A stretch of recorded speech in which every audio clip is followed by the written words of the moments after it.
ముఖ్యమంత్రి యనమల రేవంత్ రెడ్డి గారు ప్రవేశపెట్టినటువంటి 6 గ్యారెంటీలు అభయహస్తము తెలంగాణ రాష్ట్ర ప్రభుత్వం చేస్తున్న ప్రతి అభివృద్ధి సంక్షేమ పథకాలన్నీ కూడా నేరుగా పేద వర్గాల ప్రజలకు చేరువయ్యే విధంగా గౌరవ హుజూర్ నగర్ శాసనసభ్యులు రాష్ట్ర civil supply minister Uttam Kumar Reddy గారి సహకారాలతోటి ఈరోజు మన యొక్క సూర్యాపేట జిల్లా కలెక్టర్ గారి ఆదేశాల మేరకు సమాచార మరియు పౌర సంబంధాల అధికారి పర్యవేక్షణలో మన యొక్క జాన్పాడు గ్రామానికి రాగానే మమ్మల్ని ఆహ్వానించి ఈ కార్యక్రమాన్ని ఏర్పాటు చేసినటువంటి గ్రామ పంచాయతీ సెక్రటరీ గారికి, ఈ కార్యక్రమంలో భాగస్వామ్యమైన గ్రామ పంచాయతీ సిబ్బంది గారికి, అదేవిధంగా ఈ గ్రామ అక్క జిల్లాలకు అన్నదమ్ములందరికీ కూడా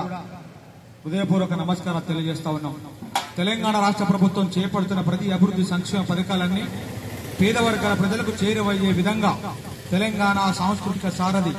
పల్లెల లక్ష్మణ్ కళాబృందం చేత అవేర్నెస్ కార్యక్రమాన్ని ఏర్పాటు చేసుకోవడం జరిగింది. కాబట్టి ఇప్పుడు అందులో భాగంగానే రాష్ట్ర ప్రభుత్వం చేస్తున్న అభివృద్ధి సంక్షేమ పథకాల మీద తానే రాసినటువంటి పాట మన యొక్క గడ్డం ఉదయన్న నోట. పాలన సాగుతుంది ప్రజా పాలన